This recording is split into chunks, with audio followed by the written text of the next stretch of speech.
National Catholic Register. This is Register Radio, bringing light and clarity to the news and topics that affect your life. Well, Christians have celebrated Christ the King from the very beginning of the Catholic Church. The Feast of Christ the King of the universe was put on the liturgical calendar less than 100 years ago.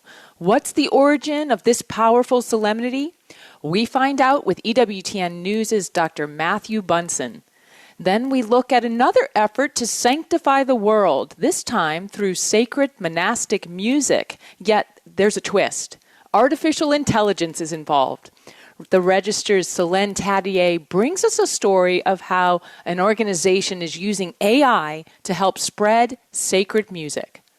I'm Jeanette DeMello, Executive Director of the National Catholic Register and Catholic News Agency, and I'm your host here on Register Radio. I'm joined by my co-host, Matthew Bunson, who, as I said, is EWTN News' Vice President and Editorial Director, and he's also a church historian. So, Matthew, we're going to tap you in that capacity today as we have a little editor's corner about the solemnity of Christ the King, which we celebrate this Sunday. So thanks for putting on your theologian's hat, which you always do around EWTN and EWTN News. So let's talk about this wonderful feast day. As I said, of course, we've understood Christ to be the King since the very beginning. In fact, that's how he was identified there on the cross, to the chagrin of the Jewish people, of course. But how did this feast day come to be?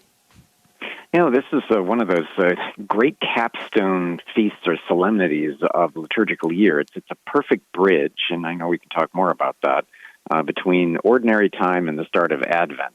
And the goal of Pope Pius XI in establishing this feast all the way back in 1925 was in recognition of what he described as the manifold evils in the world, and that we need to have this important reminder of Christ as our King. It's one of the reasons why the feast itself is in full, the solemnity of our Lord Jesus Christ, King of the universe, as Pope St. Paul VI termed it for the new changes of the liturgical calendar.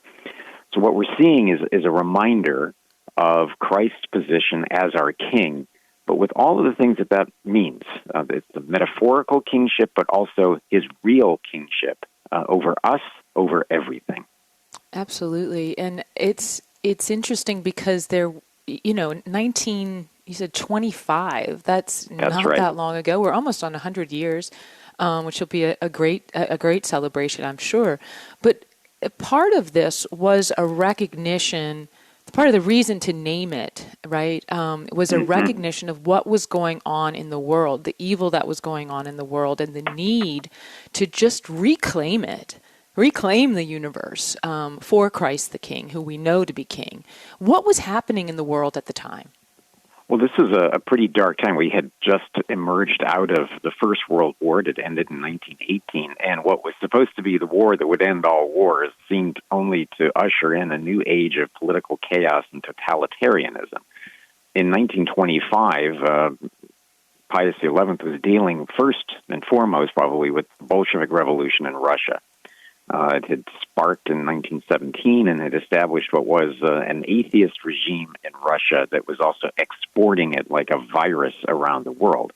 Not only was he confronting the problems of the Soviet government, this atheist state, as I was saying, but there were militant secularist regimes in Mexico. And, of course, Benito Mussolini had just come to power in Italy in 1922.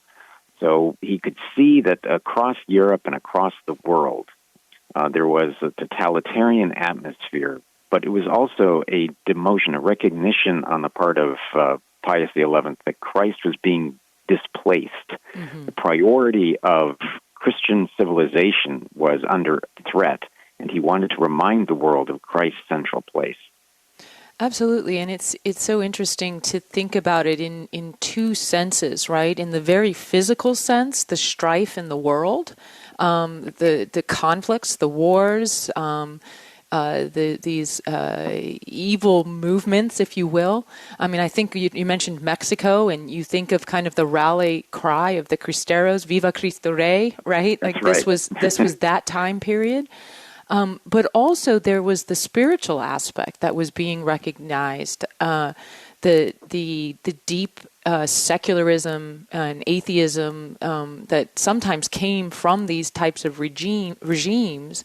But really there was a philosophical underpinning, a spiritual underpinning that needed to be addressed in with this establishment of the feast. And I think we're seeing a time where this all still exists, right? I mean, there's a lot of strife in the world. We've been all watching what is happening in the Holy Land. We're praying for this negotiated ceasefire and the release of hostages, and it's a very important time for us as Catholics to really pray and reclaim Christ the King of the universe, or the King of our hearts as well, right? That's right. Well, and Pius, in his document, his decree establishing this magnificent solemnity, that wrote that it is necessary that the kingship of our Savior, and I think that's crucial to remember, Christ is our Savior, as he put it, should be as widely and as possibly recognized and understood. But then he added that if the whole Catholic world shall revere Christ as King, we shall minister to the needs of the present day and at the same time provide what he described as an excellent remedy for the plague which now infects society. And how prophetic those words are today, as true as they were in 1925, that we have removed Christ as having a central place in our lives, but also a recognition of the central place of the divine in society, and we're paying a terrible price for this lack of humility.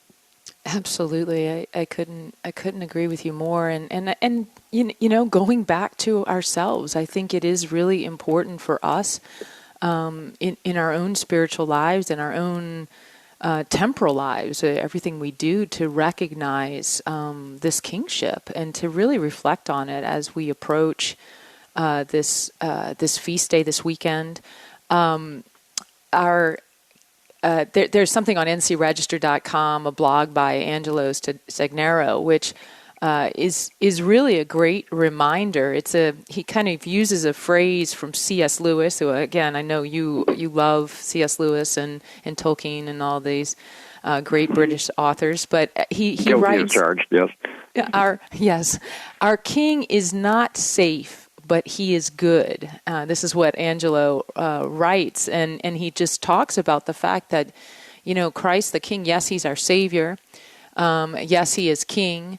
He is good. He's going to do what's best for us, but sometimes it requires some deep pruning of our lives and of the world. It's a very important reminder. And of course, this feast day, it has an eschatological meaning. It has a meaning for our future, not simply now. Can you speak to that? Yeah, the positioning especially of this feast is something that we can't overlook. And what I mean by that is that, as I was saying right at the start of our conversation, Jeanette, that this is a bridge between ordinary time and Advent. It stands as the sort of the capstone of the liturgical year. It is the final Sunday of ordinary time, and here we have the start of Advent. And in Advent, there is this rich eschatological dimension to it of the comings of Christ, the coming of Christ that we recognize in Advent. There is Christ, of course, present in the Eucharist, but then we have the incarnation, the first coming, but we're also anticipating the second coming of Christ, judgment. And here we have Christ as King, a recognition of this eschatological reality that all of us have to be aware of in our own lives, that as we lead our lives, try to perfect the virtues, become holy, but also subject ourselves, rightfully so, to Christ as our head. Absolutely. So we have some fun facts that I'd like to share. One of the things that CNA discovered not too long ago, they wrote a story, I think it was last year that they first published this story, that the first parish dedicated to Christ the King was actually not in Europe, as you might expect. It was here in the United States, in Cincinnati, Ohio. That's actually. Right. Established in 1926. So that's a fun little fact related to Christ the King. And then, you and I are both alum of Franciscan University of Steubenville. And that has a Christ the King chapel, as does Christendom. And I just recently learned that LSU, so Louisiana State University, the chapel there, the little Catholic center, is also a Christ the King chapel. So it's fun to just kind of recognize, especially on these university campuses, a place where God knows Christ needs to be reestablished as King. Those are some of the fun facts I can offer about Christ the King. Well, it's striking that in the liturgical calendar that was reformed coming out of the Second Vatican Council under Pope St. Paul VI, that this solemnity was given such a prominent place by Paul. And if we look at the intervening decades from the time of Pius XI, 1925, to Paul VI in 1969, this prominent place that Paul was telling the church and to the whole world, Christ is our King. We can't lose focus of that.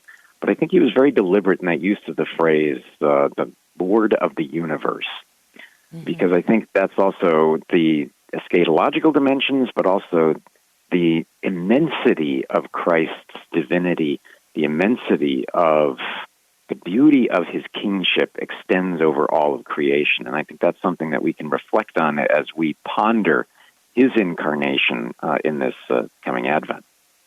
That's right. I have, I sometimes talk about my family. I have little boys, under 10, and one of the things that they're still fascinated with is the sense of knightship, right? The kings and just this medieval sort of idea, right? That they can still be fascinated with.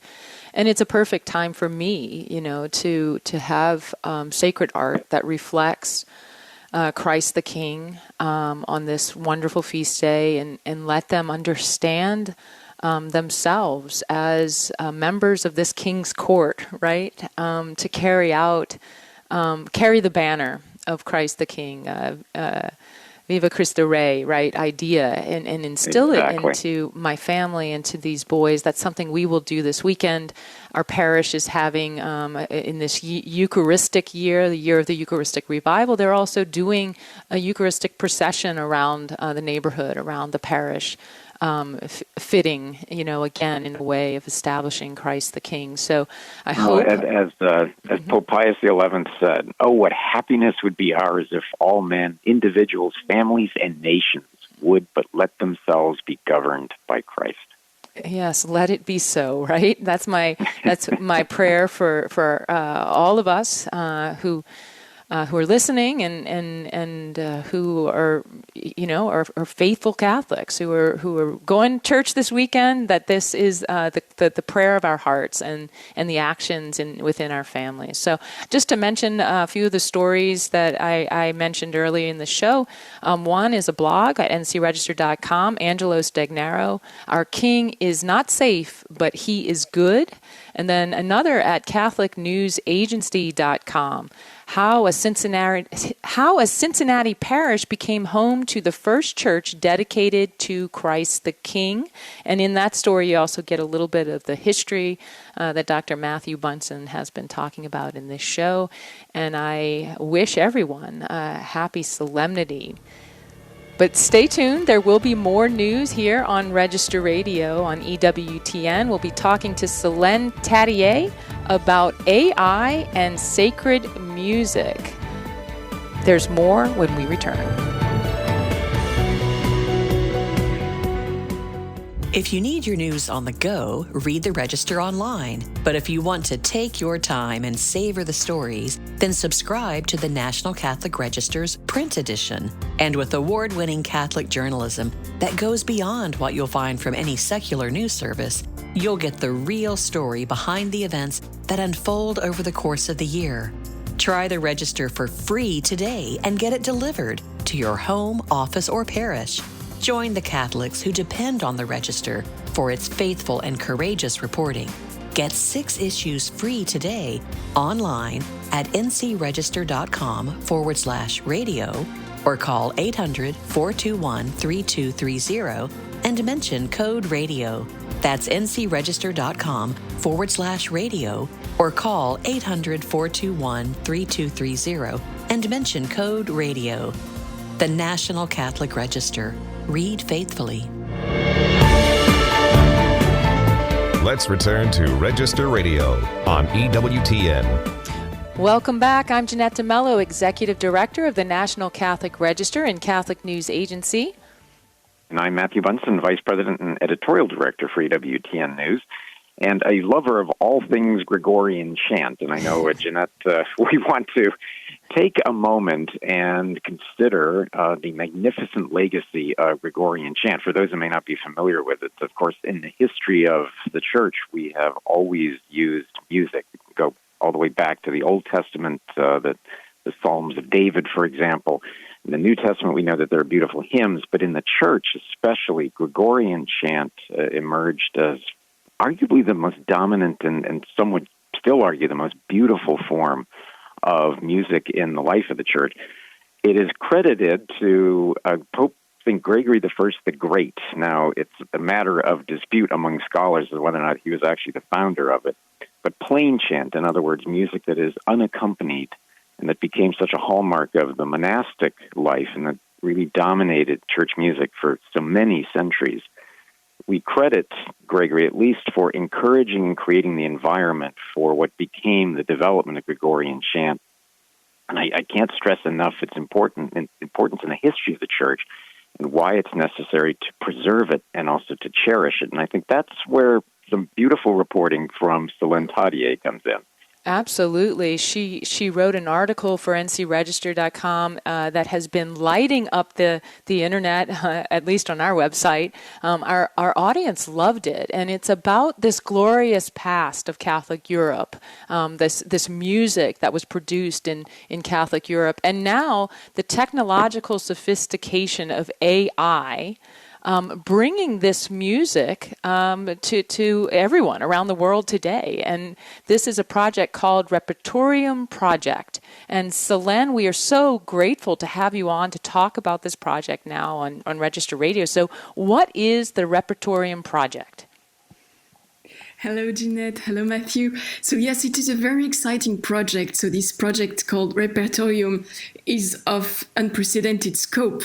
It aims first and foremost to develop artificial intelligence tools that will help preserve these very precious musical heritage, and more specifically, Gregorian chants. This will involve digitalizing hundreds of thousands of musical manuscripts, and it will protect them from loss, weather, etc. But it will also make possible to sort through the 2 million Gregorian chants currently available and to identify possible duplicates and to ultimately list them so that we can easily retrieve them. It is an extension of NOMS. We already reported about that on the National Catholic Register. It is a smartphone app made available in recent years through a large Gregorian chants recording that was made available, that enabled to make available the entire liturgy of the Novus Ordo. And so now through this Repertorium project, the entire Tridentine liturgy will be also added to the NOMS app, thanks to Repertorium, and made available to the public. All this will also create a big digital backup that will remain accessible to all musicologists, everyone who loves Gregorian chants around the world, through a big Oxford DIAM portal. Yeah, so to spell out the name of that app, it's not a word we hear very commonly, but it's NEUMZ, Neumes, and that is the app that has made the Novus Ordo available through a smartphone app, and we have covered that before on the Register. Solene, this is really such a fascinating project. I'm always amazed, though, how interested our readers are in anything to do with sacred music, chant, and other forms of music related to the liturgy. It's just absolutely fascinating how interested people are. What is it? What do you attribute that interest to? And in your conversations with those who are preserving it, what do they have to say about the importance or the interest in this? You know, the beauty of Gregorian chants, all those interviews about this topic, I've been writing a lot about Gregorian chants and all this tradition, medieval Europe. People are fascinated by that because they are so thirsty of their own roots, People need to go from somewhere, and the beauty of that is that people sing in these monasteries, in these churches. When they sing Gregorian chants, then they sing the same chants that were sung for centuries and centuries, and it resists the passing of time, the passage of fashion, generation, and that's the beauty of that. What is great is that there is also huge interest for artificial intelligence, and in this project, the beauty of that is that they are merging together the great precious tradition that we have, our heritage, is merging with the most sophisticated tools of artificial intelligence to preserve this beauty and make it available to the whole world. So that's what I love about this project. Well, people are very familiar with Gregorian chant. There have been albums on it and everything else, but where are these manuscripts housed? There's a classic name that I know you touch on in your article is this great repository of Gregorian chant. What is that? So it all began, it must be precise, because it all began at the Benedictine Abbey of Solesmes in northern France. And this beautiful abbey is the greatest, the largest archive of Gregorian chants in the world. It is so because in the 19th century they collected its monks collected all across Europe a very, very large collection of more than 400,000 photographs of musical manuscripts, and so now they supply the whole world, all the world's Catholic communities with their chants, both for Novus Ordo and traditional Latin rite. And so on this basis, then we can actually retrieve and catalog all these chants, and the greatness of all that that it comes from one single place. We have other archives, but most of them come from the same place, and then from this very small place in France, it is being made available everywhere, and it's an international collaboration because all these AI tools are being developed in Spain through universities in Spain. So that's all these things looks, it's a kind of revolution, but through a rooting of tradition. So that's the greatness of all that. And what may be surprising to some is that this project, which is probably quite expensive, is being funded in part by the European Commission. So they have granted more than 3 million euros to this project. So it has the support of who we might presume are even secular, correct? Yes, that's the most interesting part, I would say, from that perspective as a European, and as I'm suffering all these big secular policies across Europe, and especially in France. And the European Commission, of course, as we can imagine, is not funding the project to preserve the traditional liturgy. Let's be realistic. They are not seeking of preserving the Christian heritage of Europe, but they do so within the framework of a grant called Horizon Research Research and Innovation Grant. And their criteria for this funding is that the project should revive, valorize, and foster traditional crafts technique and combine it with new and emerging cutting-edge technologies. And we couldn't find any better project from that perspective. And that's, the greatness of all that is that it's serving the Catholic tradition. And from that perspective, they couldn't say no. They couldn't say, no, we are just secular. We won't protect that. The project is so sophisticated and so amazing that it will serve all the music industry. So since it's going to serve everyone, it will improve all the listening experience around the world. Listeners will then be able to follow the performance in the form of an acoustic hologram. I'm not sure completely how it will work. I'm not such an expert, but they told me they will be able to mute instruments, to solo instrument in an orchestra. So it is big enough so that the European Commission is having a big interest in this project. It's truly fascinating to me. I want to know so much more. I'm sure listeners probably want to know a lot more too, so I'm going to direct them to your story online, which, as I said, was really lighting up our website. A lot of people read this story, and I want many more to read it. It is called Cataloging and Discovering Ancient Chat, Artificial Intelligence Aids Catholic Tradition in EU-Funded Project. This is by Solene Tadie at ncregister.com. And I will remind our listeners in this last moment of the show about a quote from Dostoevsky, which is, "Beauty will save the world." And I think this is an example. Even the EU is making happen this project by funding it. And indeed, we can pray that through it, beauty, who is Christ, right, and his truth and worshiping him, will save the world. Solene, thank you so much for bringing this to our audiences, and I do hope it touches many hearts. Thank you very much. Thank you for having me. Remember, for more news, analysis, and commentary, to check out the National Catholic Register online at ncregister.com. Thanks for joining us here on Register Radio on EWTN. For Matthew Bunson and our producer, Jeff Burson, I'm Jeanette DeMello, and I pray until next week, God bless you. For more information about the National Catholic Register and about Register Radio, go to ncregister.com. Podcasts of Register Radio are posted on ncregister.com and on EWTN.com. Join us next week at this time for Register Radio on the EWTN Global Catholic Radio Network.